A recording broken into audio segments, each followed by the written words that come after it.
Well, good afternoon, good afternoon, good afternoon. It is Dr. Brandy B. Come on in, come on in, come on in. Boy, have I missed you all these last 2 weeks. I really have. I really have missed you all while I was vacationing. But guess what? I am back. We are back. We are back.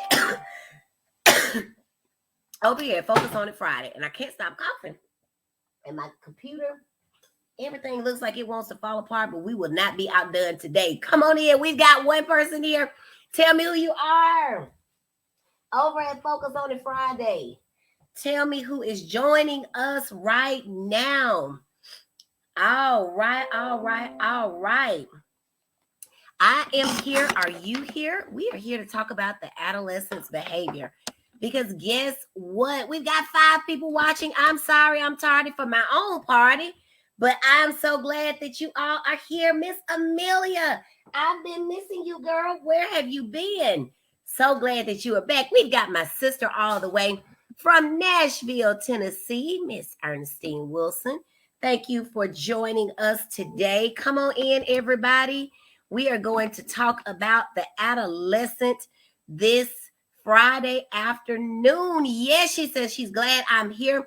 I've been traveling, y'all, and I thought I was going to be able to get my Focus on It Fridays in. And one week I was in the air, and the other week I was trying to get in the air, and we missed the plane. But that's all right because we have 4 wheels and gas, so we just kept driving. Never a dull moment with the Bowling Clan. So we are here. Angela Bowling, y'all heard my phone ringing.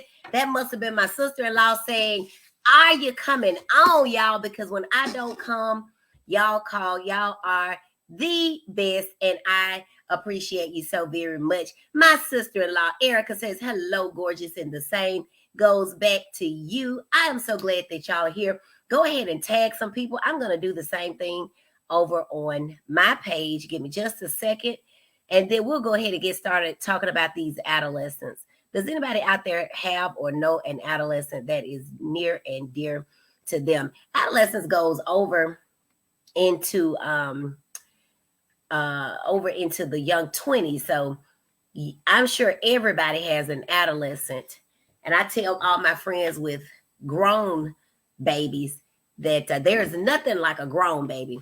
Sometimes I listen to the things that they're talking about, and I'm like, I am glad to be changing diapers because that is much easier than some of the stuff that you all are dealing with. So we appreciate you. Let me go here and pin this post so that people can find it. And then we're going to go ahead and get started. You know, until I get my team working with me, this is what we have to do. But everybody started somewhere, and then they went up. But I'm so glad you are here, Jawanda Wallace. Thank you so much, Miss Wallace. Y'all, I met Miss Wallace about 2-3 weeks ago at a speaking engagement, and we are just best virtual friends. Now, she follows me around, and I am so excited to have met her. All right, I'm just trying to find my way, y'all. Hold on. And then we're going to go ahead and get started. Some of you all came over to, what did I say we're talking about? Focus on the adolescent. Had a chance to see me last week speaking on a topic about adolescence, and it sparked a lot of conversation. So I thought, well, people really want to know about adolescence, so we're going to do that for them today. Mama is here. Angela's got her hands to the roof. So let's go ahead and get started. I've got my yellow on because, of course, yellow and blue are my brand colors, but also because it's Easter weekend. So to all the believers, happy Good Friday. We are over here doing what we do at Focus on It Friday. Miss Melinda Jones says hello from Olakusa Island. Oh my goodness. That sounds like that's fancy, girl. Take me with you. Oklaloose. That sounds fancy too, girl. I hope you all have a very good time over there and be safe. All right, so I'm Dr. Brandy B, your triple board certified child and adolescent psychiatrist. And through my Facebook live stream, Focus on It Friday, my best-selling book, Shine Understanding ADHD, so your child can be a star, and all of my speaking engagements. And even if you saw me at Walmart, y'all, I'm talking about doing whatever it takes to help kids get on the path to success so that they can shine in their personal lives every day, no matter where it is that they go. Today, we're going to talk about the adolescent's behavior. And people ask me all the time, does everybody's child act like this? So I thought, well, I don't know. Let's see what your child is acting like, and then we'll see if there's a problem with them. But sometimes I can reassure parents that other people's children do similar things. And it may be because they have the same problems that your child has. And sometimes it could be that indeed both children or all children are alike. So just to start off with some basics, and y'all, I don't have many notes because I just talk off the head about a whole bunch of stuff. So if you have questions, go ahead and ask your questions. If you have a question about your teen or your adolescent, I certainly want to know about that. But just to let you all know, people talk a little bit, or a lot rather, about changing hormones. And of course, adolescence is a time of hormone changes. So by definition, adolescence is not teenage years. And so that's why I was very careful to not say the teenager's behavior, but to talk about the adolescence. Adolescence actually begins very early.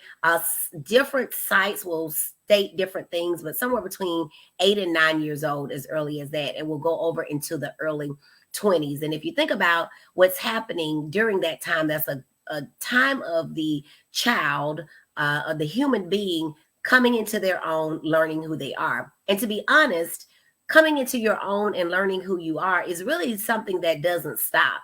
We continue to do that even over into adulthood. I still am coming into my own and trying to figure out who I am as a mother, as a wife, as a physician, as a friend, because sometimes you find that your friends need different things from you, just like your children do, just like your spouse does. You know, what my husband needed from me when we married in 2010, I think that's when we got married, 2012, is not what he needs from me in 2022, 10 years later. So we do have to pay attention to that. And so unlike for adults, for children, this time of change, exploration, new discoveries of themselves is still met with us as parents and adults telling them what it is that we expect them to do, what it is that they have to do, giving them some freedom, but not too much. And then as they age, figuring out where that balance shifts, where they now are making their own decisions and we're kind of stepping back and watching them. Sometimes our watching has to cease and we have to jump in and say, no, that can't happen. And finding and figuring that out is a very delicate balance that sometimes parents don't understand. So really this conversation is as much about the adolescent and their behavior as it is ours, right? Because as adults, we do have to accept responsibility for what it is that we do. And sometimes we can actually lead to some of the behaviors that we're seeing in our children. So being overbearing, being too protective, being mama bear, not letting children learn. These are some of the things that we must learn to do as parents. And of course, our children learn by doing. So if we never allow them to do, then it could be said that potentially they will never learn. So some of the things that parents are kind of intrigued about, and some things that came up from the discussion last week were, how do we allow our teens to, well, a question I get, and I'll just kind of use this as a Q&A. Hello, Miss Cortez. Thank you for joining. One of the things that I get is a question that comes up in my mom group all the time is, when do I let my child get a phone? And now, of course, that is going to be in large part a personal decision. And I will tell you that each of my kids have their own iPhones, right? They function as tablets for them, because even though they are iPhones and they have cell phone service, at their ages, they don't really know what that means. Now, the older one at 7, My number, my mom's number, my husband's number, and the auntie's numbers are stored. But really what they want to do is watch whatever little game it is that they're playing. Okay. And so we monitor those. And it's a good idea, parents, to, if your child has a tablet, a phone, or whatever else, just every once in a while, look over and make sure what they're looking at. My kids have to have one of us to authorize any apps that are downloaded.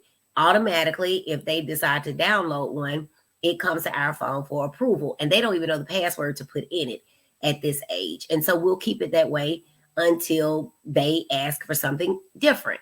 But so the point is that when you get your child a cell phone, it's going to completely depend on you and your preferences, and also on what your budget can afford, because another cell phone means another line of service that you're going to have to pay for. I do think that no matter the age of the child, there will be, some precautions that you're going to need to take to make sure that you keep them safe. Because unfortunately, everybody who's online is not there to be positive. And so there are people who are posing as children or young people, and they are absolutely grown men and women. And so we just have to be aware of that. Be very much aware. Listen to the conversation that they're having. Watch their body language. Watch if they're playing certain games and want to be in private when they're doing so. I am a huge fan of busting in and seeing what's going on. Now, with that being said, my children are still at the very much busting in moment. Some of you may find that if you bust into their rooms, you may see something that you didn't want to see. And it's not that it's wrong. It's just that you didn't want to see it. So be very careful about doing that. But also you want to have some clear guidelines about what will happen. Checking cell phones, I'm sorry, I personally think that, that's something that's just kind of necessary. All this text messaging and apps, you need to know what's going on. You need to know what's going on and tell them, hey, I might just check your phone at any time because I pay the bill, so I think it's mine. Now, that's my personal belief. Somebody out there may say, now, Dr. Brandy, we don't agree with that. If we allow them to use it, then it's theirs. And if that works for you, continue to do that. But you need to know, you need to have some way of knowing what's going on. And speaking of that, communication really starts right at the time that you're pregnant with your child, or that whoever is having your child is carrying them. That's when communication starts. At the time that your child is 13, you're almost a little bit too late to try to work on establishing a relationship with them. A lot of times parents will say in my office, when I ask a question about sex, about drug use, and they answer in the affirmative, parents will say, you never told me that, as they hit them. And I'm like, when did you ever ask them? Because kids are exceedingly open if you approach them in the right way. They really want to tell you about stuff. They really want you, and they need you to get out of troublesome and tricky situations. But if that relationship has never been established, then that may be something that they may not explore with you. Make sure that you're coming in, that you are posting any questions that you have, because this is really just kind of a freestyle, laid back, but we want to talk about these teenagers and adolescent type of show today. Setting boundaries is really important. I think it's important to let your kids know, I'm going to let you, or even to warn them. Now, you just hollered at me, and you know what the rules are, but you're on your period. I'm going to let this slide, but I need you to understand that you're going to have to tone that down, because we're not going to tolerate that, right? So setting some guidelines and some boundaries is always in order. Reevaluating things, all right? So even on our jobs, every once in a while, if we're running late too much, our boss is going to have a conversation with us. Or if we're slacking and not getting our reports in on time, even though we're well liked and we've always gotten them in on time in the past, our boss is going to have a conversation with us. And it's really no different with our children. Sometimes we have to just stop in and check in with them and say, hey, what's going on right here? I noticed that you're not doing homework and starting on it until 10 o'clock, but you're at home and you don't have any practices. What's going on? Let's talk about it.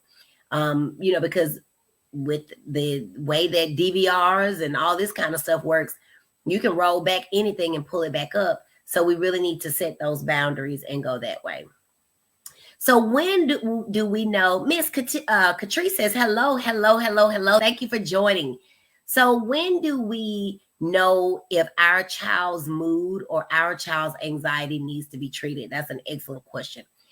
So there are some times where, so like I said, adolescence is about these hormones changing, the child coming to his or her own, and kind of learning who they are as a young adult who's able to make choices, able to make decisions.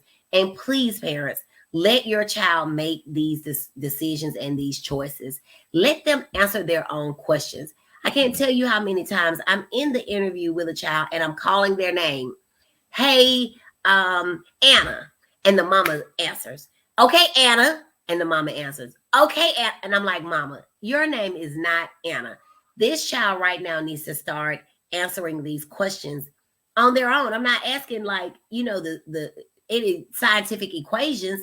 I'm asking them how they feel, which honestly, parents, is something that you don't know. You know what it looks like, but you don't know what it feels like. So when it comes to, is the child needing some sort of treatment, at the point that you get concerned, that's a good time to go ahead and at least start the child in therapy. It's at least time to start the child in therapy. Remember, therapy is useful for everybody. Everybody can benefit from therapy. And among the people who are at the top of the list who can benefit from therapy are parents who have children with special needs. What's a child with a special need? A child that's coming to see me. That could probably qualify as a child with a special need. A parent who is what I call the parenting sandwich, where you're parenting your children and you're parenting your parents, right? There are a lot of us out there. We exist. We are not anomalies, right? And that is a really hard position to be in, where you're trying to keep up with old people and keep up with little bitty young people. It's particularly challenging. And sometimes you'll feel like you're kind of trapped in the middle with there being nobody. Jessamine says, amen. Jessamine was at my house. And I had to tell my mama, Jessamine was not at my house. My mom was at my house. And I was on the phone with Jessamine and I said, Mama, why are you bending over to get that up? Well, I don't like when pencils are on the floor, somebody will step on them. Okay, that's a mother and a nurse for you right there. She didn't want anybody to step on them. And so she was trying to bend over, but my mama is subject to bend over and topple over. And so now we got a situation. So Jessamine heard me in full-blown live action being a parent to my parent, who, by the way, was an excellent parent. But at that moment, I was having to remind her that this is not a good move. Kick it under the sofa. It was right by the sofa. Just kick it under the sofa. Okay? So this is real life stuff that we're in the middle of. But back to these kids. So if you notice that your kid, so let's just talk about depression. If you notice that your kid is sad or irritable, that's one of the first things we need to notice. Sad or irritable. If your kid is sad or irritable, more often than not, but specifically if it goes on for 2 weeks, that is of concern. Now, if someone has died, they've just had some loss, and we did a session on grief, go back and check it out. If there's been something that they're grieving, then this potentially may not apply, but it could, okay? So with that, there's been a change in appetite. There's been a change in appetite. So when we're talking about depression in teenagers, I like to say the 5 sense model, okay? The 5 senses, using your senses to detect depression in teenagers. So what do you see? When you look at them, do they look sad? When you look at them, do they look irritable? When you look at them, are their clothes still the way that they've always worn them? Did they used to be extremely neat and now they just throwing anything wrinkled up, not even trying to iron it in the dryer, just going on about their business? Did they comb their hair? You know, if I come on here completely disheveled and it's not a part of a skit, somebody better check on me, okay? So that's the eye thing. And then the smell thing. What do they smell like? Did they take a bath? Do they smell of alcohol? Do they smell of marijuana? Are they having nosebleeds?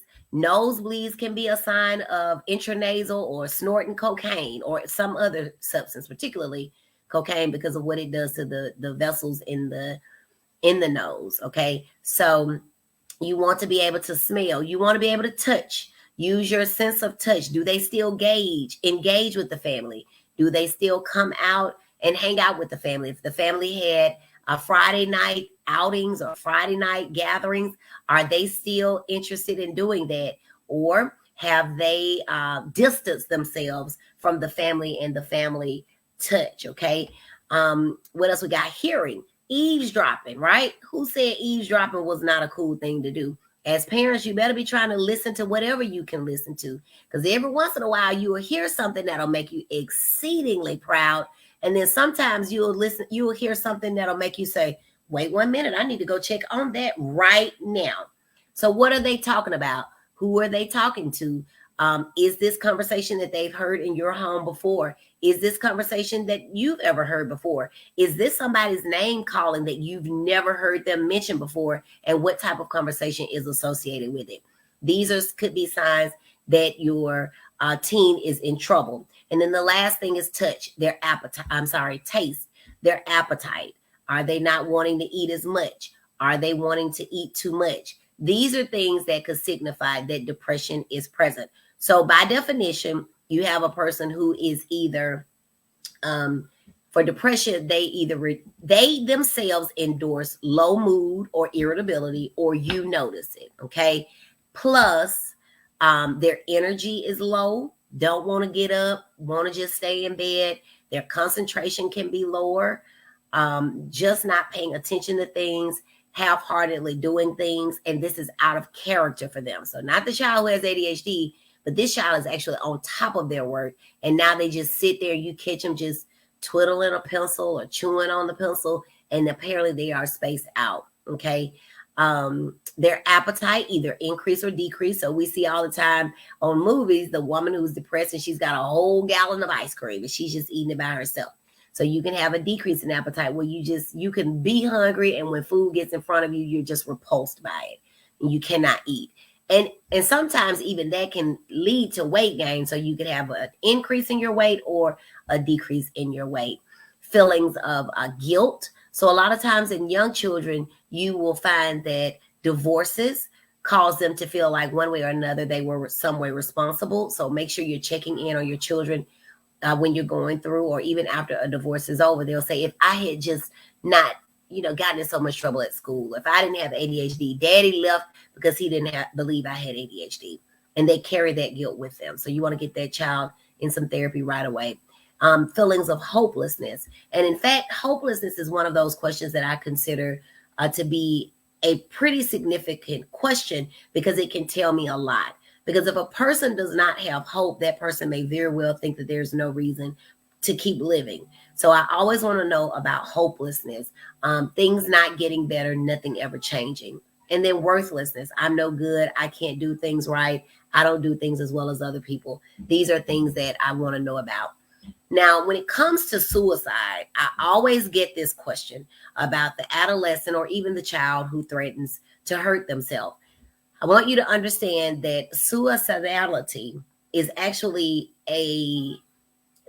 there is a thought of death, which is, I'm okay if I don't wake up. Okay. If the Lord takes me, I'm good. There's that thought. And then there is the thought of, I'm going to help the Lord. I'm going to do this myself because he is not doing it fast enough. And the latter is the one that we get concerned about. Then you ask a series of questions about, do you have a plan? What will make you do it? You want to know, have they ever done it before, attempted before? You want to know about their friends. And this is why your friends are so important, because right now, many children, there's this kind of slang, man, go kill yourself. There's that. And then I actually have in some schools where girls and boys are telling other girls and boys that they should do this, right? So we have to be very careful. We've got to talk to our kids. We've got to pay attention. If you're on the phone, if you're texting, if you're in Facebook all the time and nobody is paying attention to your kids, there's just space and time for them to do all sorts of things. So we've got to make sure that we're paying attention. Let's see. Latina says hello. Jessamine says, I do understand. Same here. Honey, these mamas out here wilding out. These mamas, honey, they won't let us raise them. They will not let us parent them the way that we want to. Does that all make sense about the depression piece? Let me also say, when talking about children that threaten to hurt themselves and others, remember that the oppositional defiant disorder child, and they grow up, right? And so they don't always just kind of grow out of that. Those children, these are the children that are argumentative, defiant, oppositional, meaning they do the opposite of what they're told. They are easily annoyed. They annoy others. They blame others for their mistakes. They procrastinate. And then these kids tantrum when they don't get their way. Their tantrums are not just simply them rolling around on the floor. Their tantrums are them saying things that are very hurtful, like, I don't love you. You don't love me. You didn't want me. I don't want to live with you. I'm going to live with my daddy. I'm going to run away. I'm going to kill you. I'm going to set this house on fire. I'm going to stab you in your sleep. You can understand that this is very, very, very scary. This will be a very, not only a scary thing for a parent to hear, but a very disheartening and a sad thing for a parent to hear. Because we certainly don't want our kids hurting themselves, and we don't want them hurting us or anyone else either.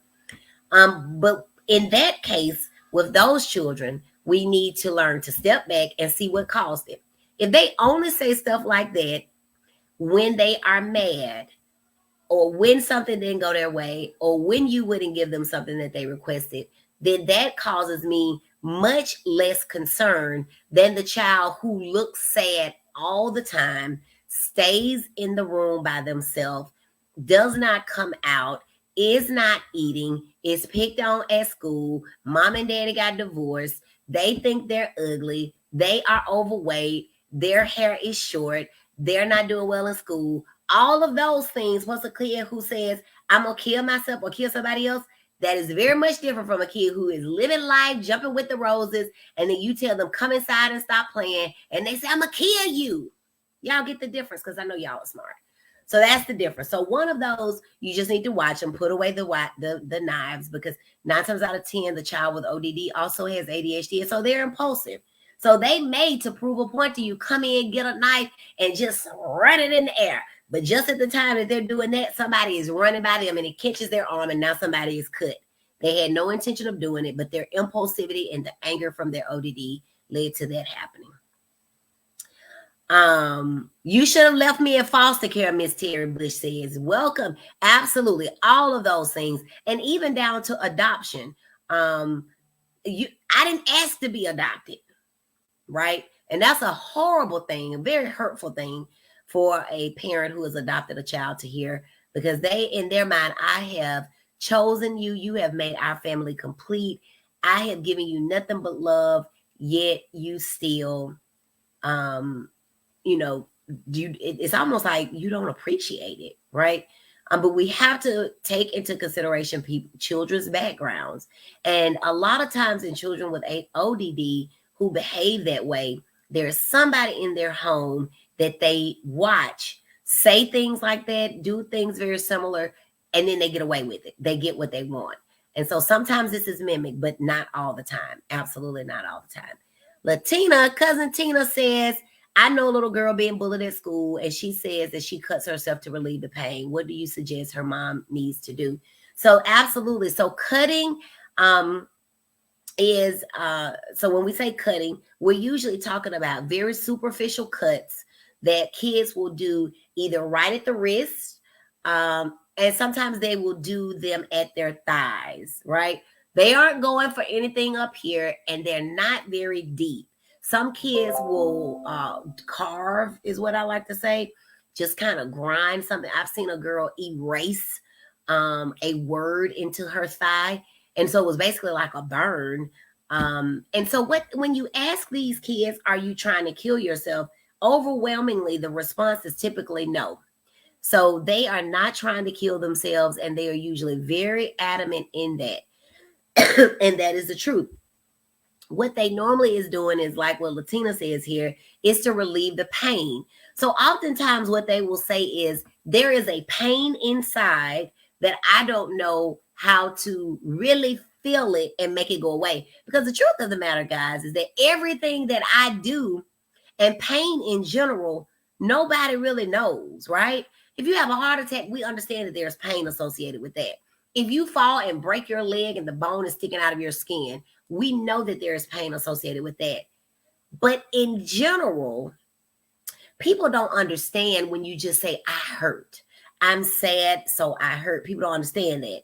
So a lot of times, if they can then cut, they themselves can feel that pain. And then it also is an outward sign to others that this child needs help. Now, I want to be very clear in what I'm saying. It is not that these children are doing this as an attention-seeking measure. I want you to be very clear that this is not an attention-seeking measure. However, when a parent sees it, they usually bring some attention to it, right? So what they are doing is really trying to release the pain that they're feeling inside, whether depression, whether anxiety, whether trauma, whatever it is. And they do that cutting. And then by cutting, the parent gets involved. What I would recommend that this girl's mother does is immediately, get her to the pediatrician, check her out, make sure she's medically evaluated, and then she needs to start with therapy. Mom needs to also go to the school to figure out what is going on with the bullying and how can we get away from the perpetrators, right? Because there is research that has consistently shown that a person who's in one trauma one time is much less severely impacted than someone who is in a repeated trauma of the same type. So if the quicker we can get that child out of that setting, the better off she's going to be. And then she needs to be in therapy too, to help her with coping skills, because cutting for her is a coping skill, but that is not a positive coping skill that we want her to continue. So that would be what I would recommend, is to get her into therapy to get help for the depression, the sadness, the trauma, whatever it is that she's experiencing. Great question.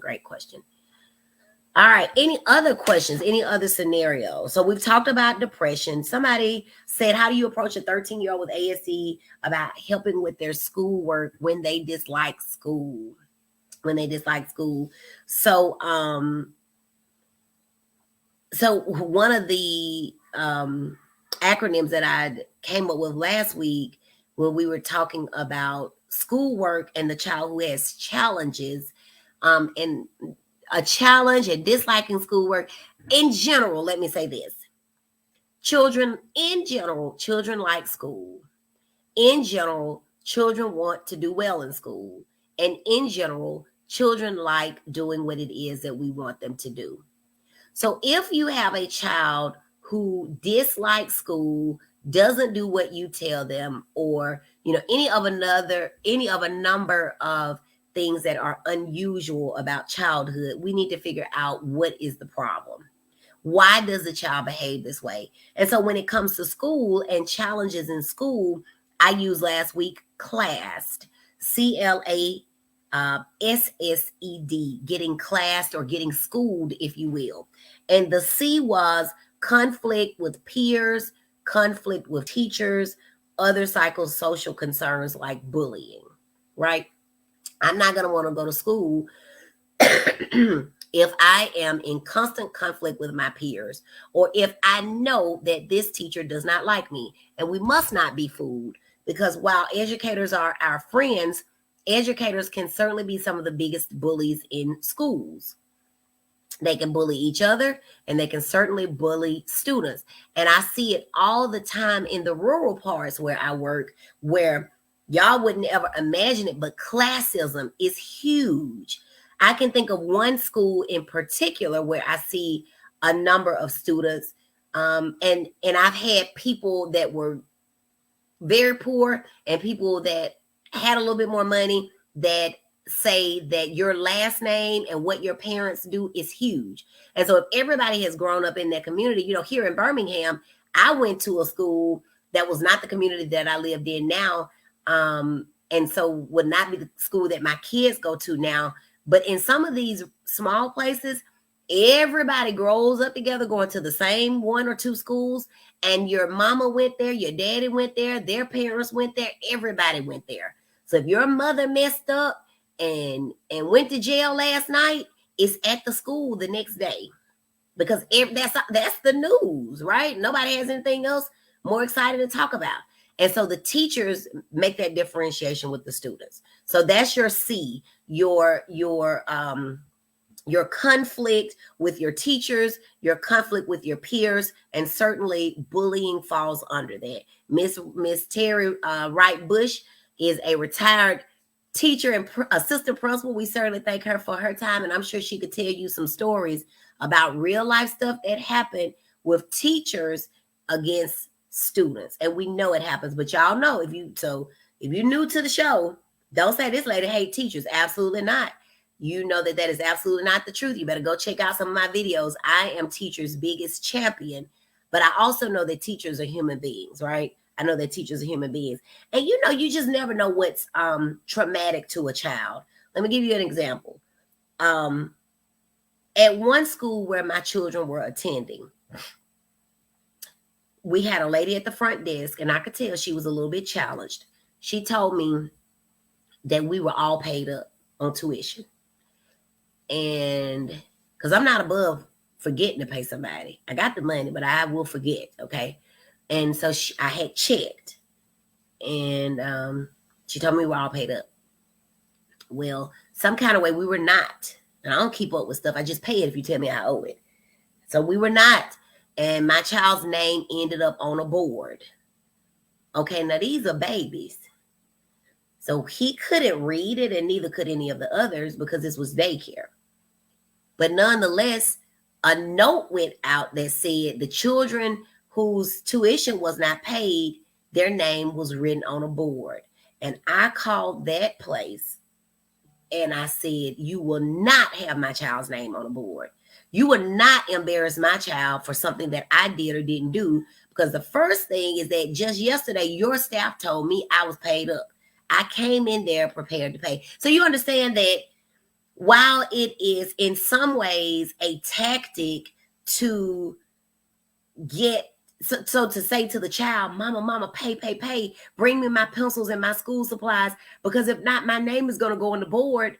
On the other hand, that child's mama may not have it. So now we got everybody in the class knowing that that child did not pay, did not participate, did not make the grade, whatever the case may be. And everybody's just not able. Now, again, I didn't fault the teacher because they didn't know. I don't think it was I don't think they were trying to be mean. I really don't. Again, these children couldn't read. These were babies. But I think that when things like that happen, it can be very traumatic for a child who otherwise is like, lady, we don't have lights, and you talking about why I didn't bring a pencil. You see what I'm saying? All right, Facebook lover is using it, is loving it, and I can't tell if that's a kiss or what. Let me see if I can see what that is. Oh, that's Mr. Joe Lockett. Hello, Mr. Joe Lockett had me on his show. Joe Lockett, go ahead and tell the people where it is that they can find you. That is our radio host over here joining us at Focus on It Friday. I was actually on his show, and we appreciate you. If you all are Winonians, you know Uncle Boz. Uncle Boz is on Joe Lockett's show. So thank you all for listening and joining. All right, let's move on. So the L is learning disabilities. Whenever you have a child who, again, remember, kids want to perform, they want to do well, they want to make you happy. The L in class is that they just have learning disabilities. And I'm going to say this for the people all the way in the back. If your child has a learning disability, let's go ahead and face it head on, get them what they need, whether that be special education or not, and move on with life. Can we agree on that? If your kid needs a 504, or if your kid needs an IEP, let's absolutely get them what they need. If they needed a wheelchair, we would put them in a wheelchair. If they needed braces or glasses, we'd do that. Let's make sure that if they're having trouble, that we can give them what they need. The A is, of course, ADHD. There are many kids who do not like going to school, and certainly will cut up in class or just sit there and not do a darn thing, right? Because they have ADHD. Buzzwords that I want y'all to be aware of are lazy and bored. If you catch yourself saying often that your child is lazy, that is hidden code language for ADHD. And if your child is always bored, that too can be hidden code language for ADHD. So watch those words. The S in class is substance use. Of course, my sister-in-law, Erica, this is her field. And so I'm certainly no expert in this area. But if a child is using substances, alcohol, marijuana, nicotine, they've got this new marijuana, any of those things, they are going to alter their mood, and therefore they're going to alter their ability to focus. They're going to alter their interest. They are going to change everything about them. So if you find that your child is abusing substances, again, tackle that head on. I am very much of the understanding that a lot of times children will abuse substances to treat something that you all didn't want to treat. To be just flat out honest, I have found, and it is not always the case, that a child or a person who ends up spice, that's it, spice. Now, no show, I don't know about that. Is that because it does not show up on a urine drug screen? Tell us about that. See, we're gonna have to get Erica on the show, and so she can tell us about these drugs, because when we're talking about adolescents, we need to know about drug use. And I want y'all to know, remember that I said adolescents. So she says yes. So no show means it doesn't show up on your urine drug screen that you went to CVS and purchased. So so make sure we're paying attention to that. Hold on just a second. Let me be a mama real quick.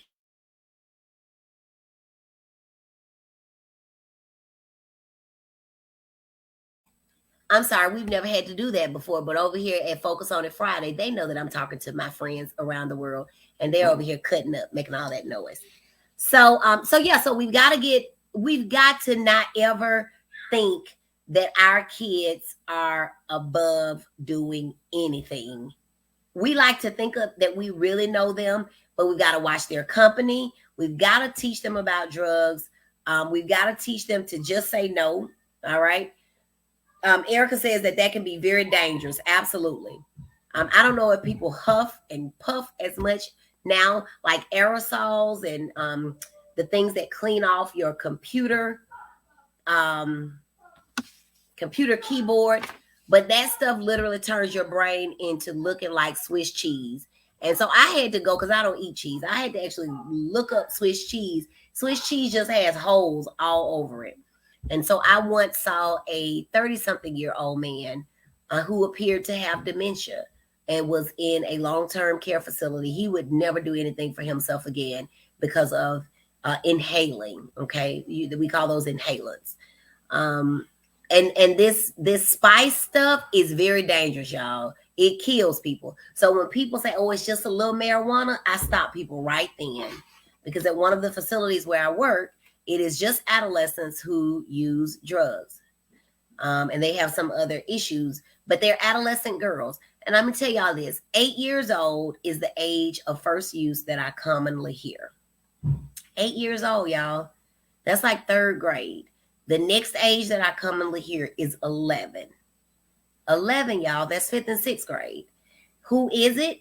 It's usually a cousin, older sibling that was keeping the child while you were working, doing something that you had a right to be doing, and they introduced them to it. And every once in a while, I will have a parent that tells the child, the other parent, when they go to their house, will say, "You're a punk if you don't." So nobody is above you asking the question and warning your child against what it is that people may offer them. I can recall being offered stuff when with older people, but I absolutely knew to say no and to tell. That's the other step. To know, to say no, to run if you're in the neighborhood, and then to tell. All right. Ms. Bush says, learned about a child living at the YWCA and have an IEP from a grandchild who heard her teachers talking. Oh my. Called the school to say, please don't talk about students in front of other students. Where's the professionalism? Absolutely. Absolutely. And so that's why we have so many parents that come to me and they say, I don't want to fill that teacher Vanderbilt out because I don't want the teachers to know. I don't trust them.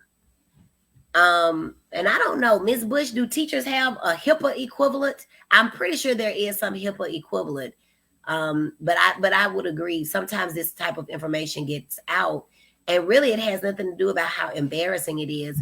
But as I don't, and that's why I get to have so many friends. When I go down my timeline on Facebook, I just chuckle and people are posting, look at all these A's.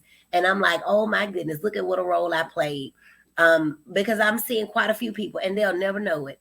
And now with the way that you don't have to come and sit in my waiting room, people will never ever know who's seeing who. And it should be that way.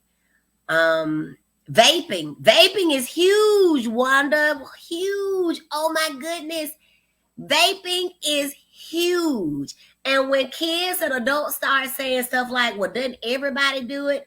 I'm quick to tell them, baby, I've only smoked a credit card, so I don't know. I will smoke a credit card, honey. That thing will be on fire. But I've never smoked anything else. But vaping is huge. And what we need to make sure we're telling our adolescents is that no matter what it is you're smoking, your lungs considers it all to be smoke. Now, they think that, 30 is old and they can't imagine life past that. But the truth of the matter is that if they don't want to be on oxygen, hooked up to a vent or something else, just not able to enjoy a life free to walk about as they want to, that really smoking is a dangerous thing. Kenyatta Foster says, so is there any way to detect it, Erica? Erica, is there any way to detect the no-show? Because I'm not really sure, girl. We all learning here together on that one. She is definitely the expert. Erica has been in substance abuse for almost 30 years, probably. Jessamine says educational HIPAA, FERPA. All right, let's see. Jawanda says, wow. She's probably saying wow to 8 and 11. That's the first thing I said. I've been at this facility almost 12 years, and 8 and 11 continue to be the most common of the wow ages. And then you get into like 13 to 15. A couple of people will celebrate a birthday, their 16th birthday, and they end up there. And let me just say this to you.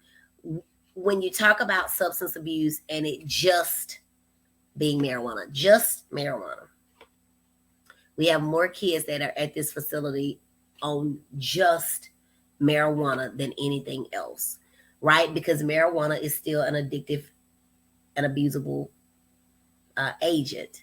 And if it is not, why in the world are there so many adults who can't keep jobs because when they do randoms on them, they fail? Right? So these kids end up running away. They end up not doing their schoolwork. They end up getting into fights with their mama. They end up getting put on probation, then failing drug tests, then ending up at our facility off just marijuana. So it's not, I stop them dead in their tracks and say it is a substance, right? So some of them may have, we as a society classify them, but I really don't. If you, and then I go so far as to say you need to watch out, because now we know that you have this type of tendency to abuse things. So just watch out, right? Just watch out. Let's see. Mr. Donnell is here. Hello, Dr. B. Hello, everyone. Hope you all are having a great Good Friday, and we absolutely are. Erica says there's no way to detect the ghost drug, the what are we gonna call it? What do we say? The no-show or spice. No way to detect it except they just come in psychotic. Latina says I can account to that, and I wasn't a smoker. Love your lungs. So what Latina is saying is, here she is in her 40s. She got one more year in her 40s. She's in her 40s, and she has lung issues, and I can vouch for that. She's never smoked, but she have to, at her party this year, as a matter of fact, she was salt and pepper, and after she danced the jig for a time or two, the next time I saw her, she had oxygen on. I said, girl, where you going with the oxygen? Right? And she's a young girl who just happened to have some other medical conditions that led to that. But some of these people are around here messing up their lungs voluntarily. All right, Jessamine says family, educational rights, and privacy. And that is the same rule, if I remember correctly, that allows parents or forbids parents from being able to get their college-age students' grades.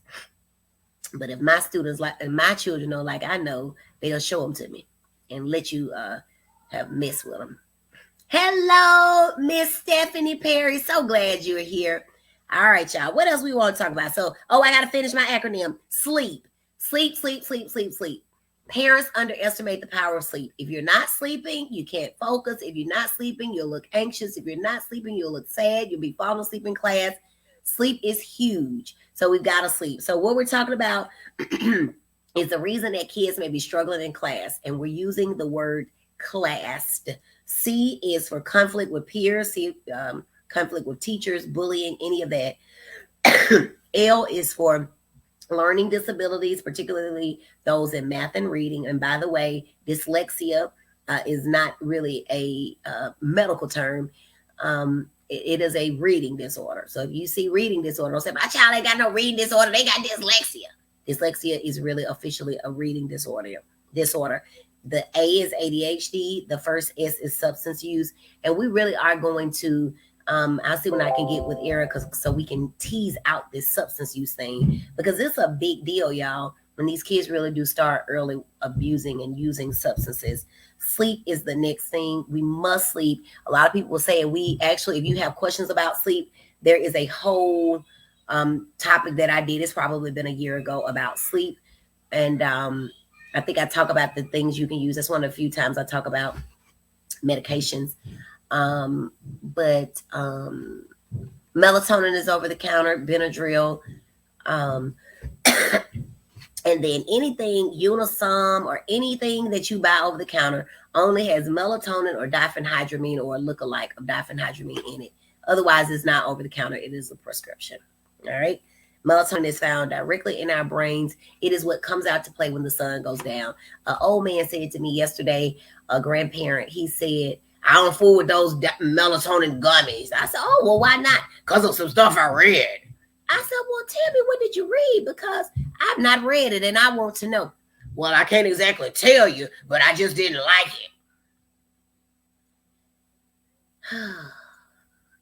Melatonin's in our brains. Okay. So I still don't know what he read, but he assured me, and his wife did too, that when they left, they were going to get some. Because you know what happens when your child doesn't sleep? You don't either. So sleeping is good. And one last little thing here, get them kids out of your bed, because you can't do what you need to do in your bed if they in the middle.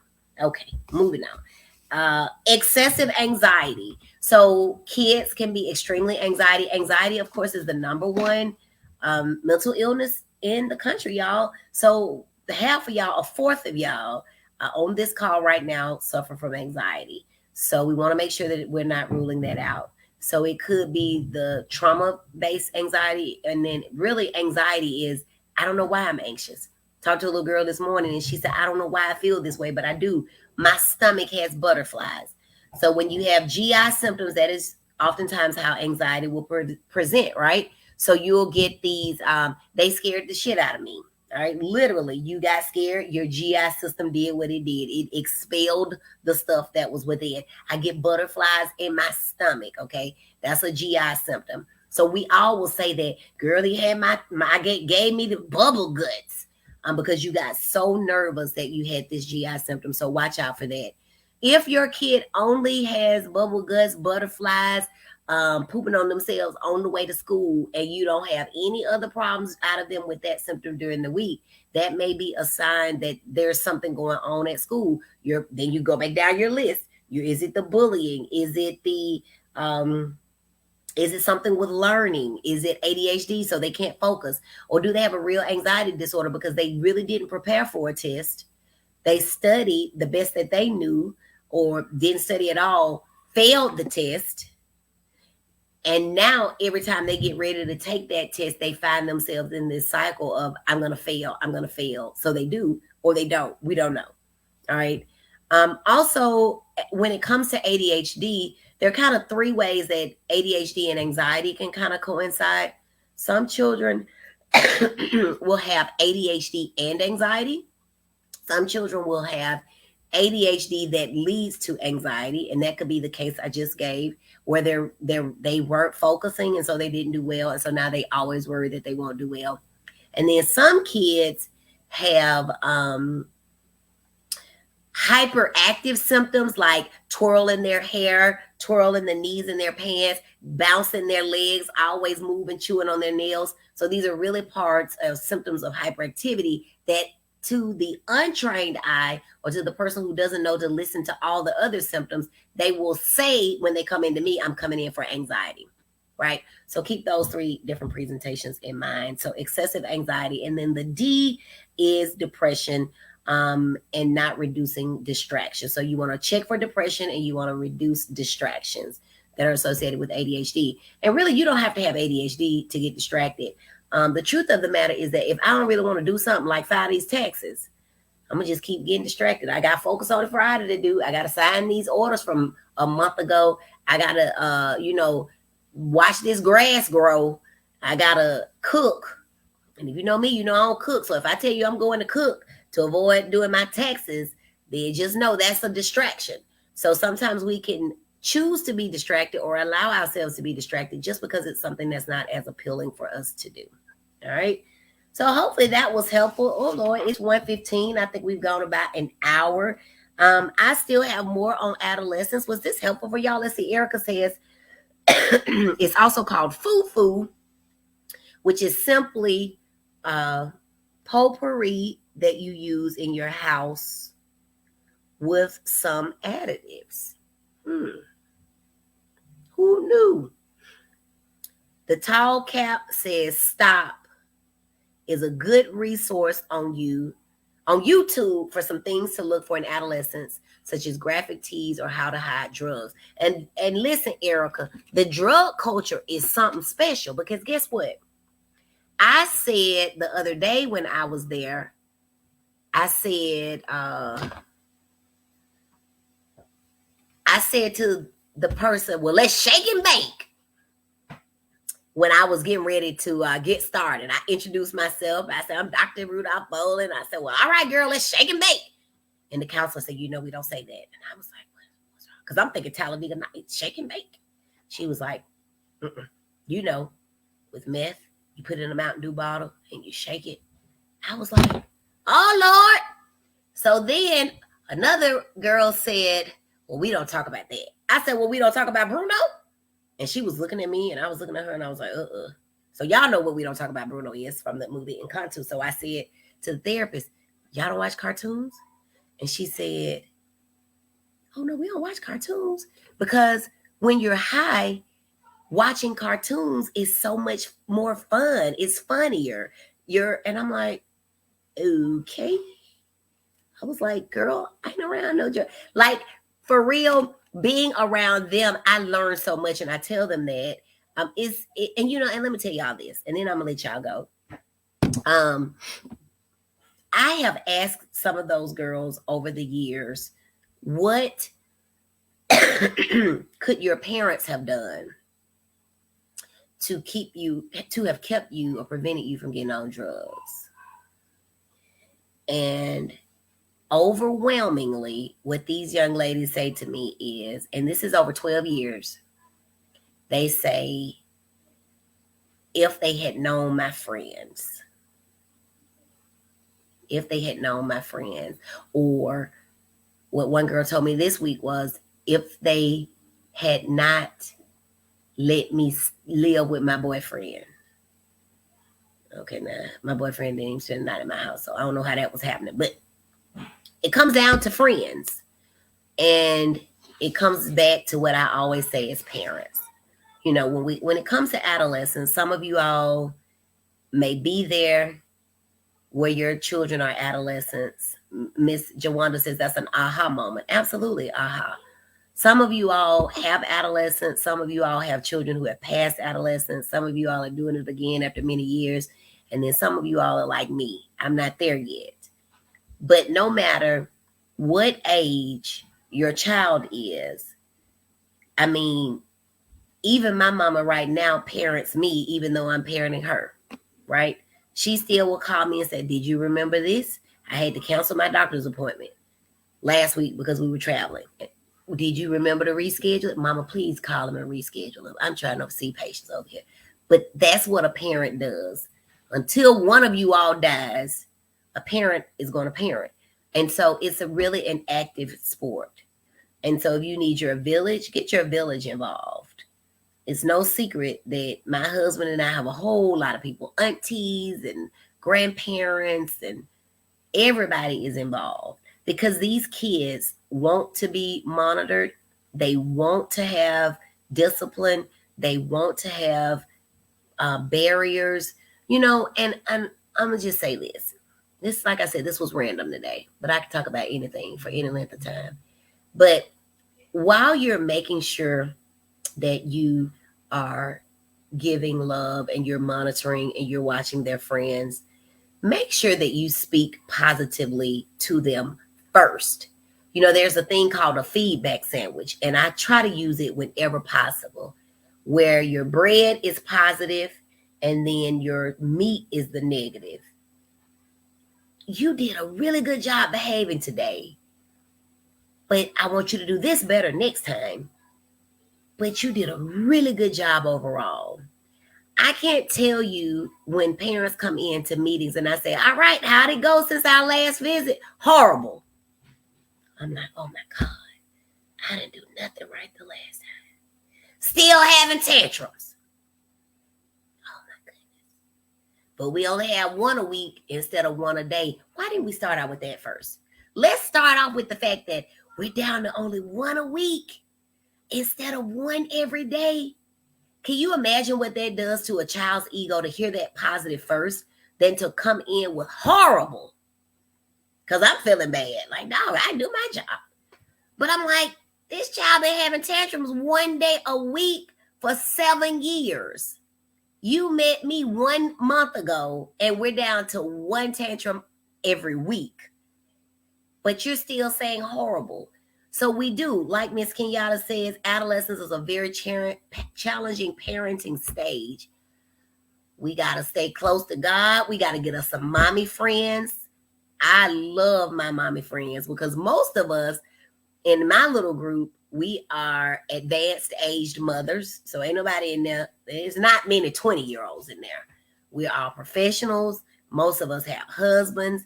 So we're all kind of the same person with kids who are about the same age.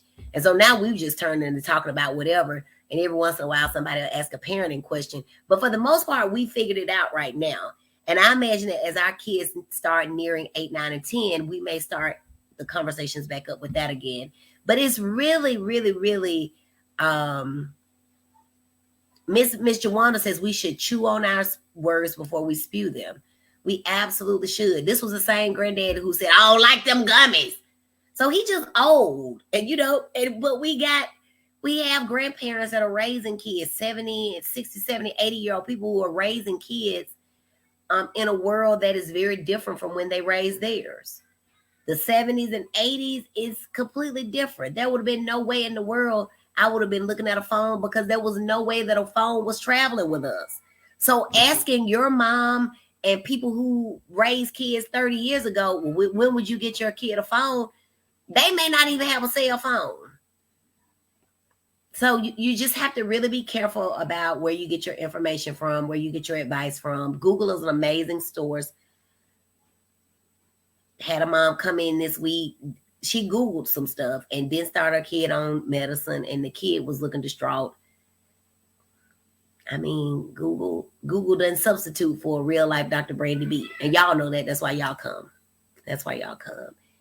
All right. So love on your kids. Make sure you tell them you love them. And let's start this Easter weekend as a weekend of something brand new. Because at first I thought I'm going to change the topic. And I said I'm not going to change the topic. Because I've told some people to come listen for some talk on adolescence. So we're going to do that. But I want everybody to take this weekend and start anew by reframing your thoughts, particularly about your adolescence, but about motherhood, fatherhood, parenthood altogether. How can I use a feedback sandwich to give constructive criticism, right? My mom does this, and this drives me bananas. You aren't going to do that, are you? Well, I know you want me to say that I'm not because of how you framed the question. Just ask the question. Just ask your kids the question. Are you using any drugs? And I go one step farther. Are any of your friends, for the same reason that the the girls at this place tell me. But I've always been doing that. I always want to know, are your friends do it? Because even if you aren't, that lets me know that you're around people who are. And eventually they're going to talk to you about it, and they may even offer you some. And so I need to arm you with what it is that I want you to do. We assume a lot as parents too. We assume that our kids don't want us, that our kids know that we don't want them to use drugs. Don't make any assumptions about childhood. Tell them over and over and over, I love you. I love you. All my mom ever told me was, I love you and no. I love you and no. I love you and no. So tell your kids, I love them. I love you. Daddies, tell your kids, your sons, your daughters, I love you. I love you. I love you. If a child tells me, Dr. Brandy, I love you too, baby. And I do. I want my kids to do well. I want your kids to do well. I really do. And I believe that all of them can. So tell them I love him. Use the feedback sandwich, and let's use this time to reframe the way that we look at this very challenging time. I read, and I'm gonna let y'all go after this. I read one of my colleagues posted something that said the way you can change your outlook about things is to add the word yet, Y-E-T. I have never done that yet. I don't know if that's going to happen yet. It can't happen yet. And as long as there's that yet, that's that hope. Don't give up on your kids.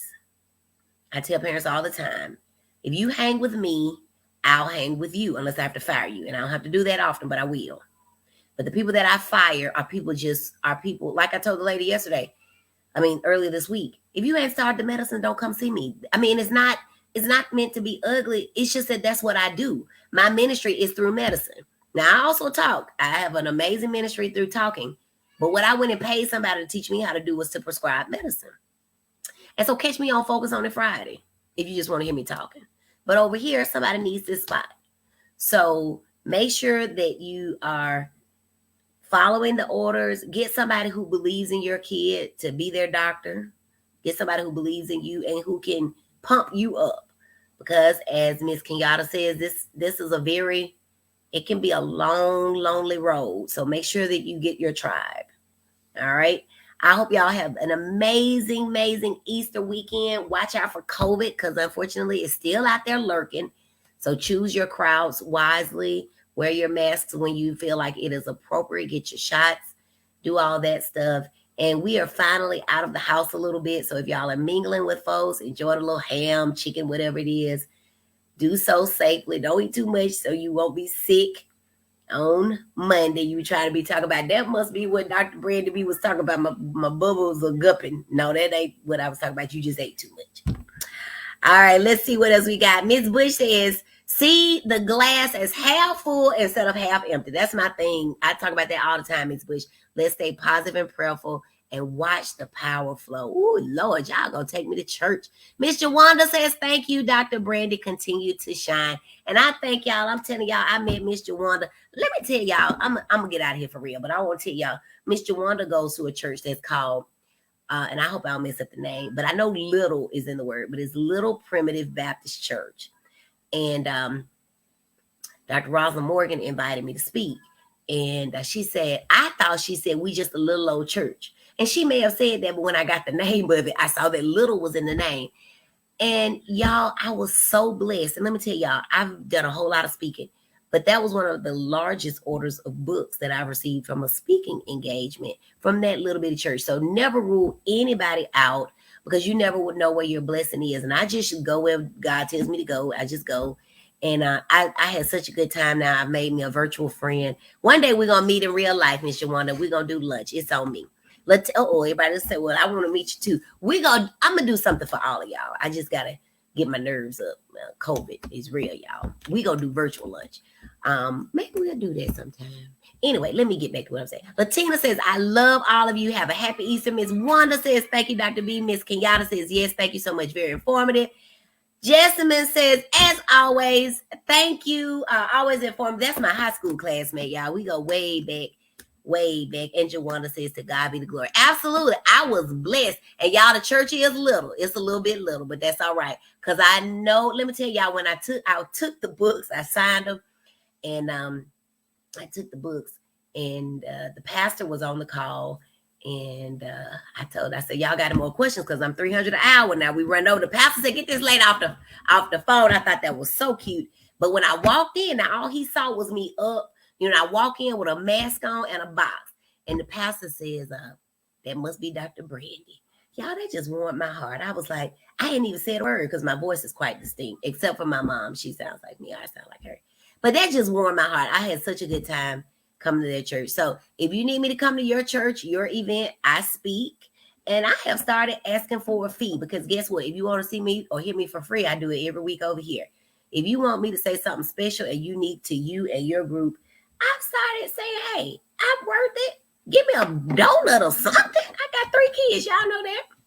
Anyway, let me get out of here. I love y'all. I hope y'all have a good day. Enjoy your family. Hug them and kiss them, y'all, because people are still leaving here and they aren't even getting a chance to tell us bye. We just wake up and they're gone. So make sure that you love on your family and that you do people right. It will always come back to you no matter what.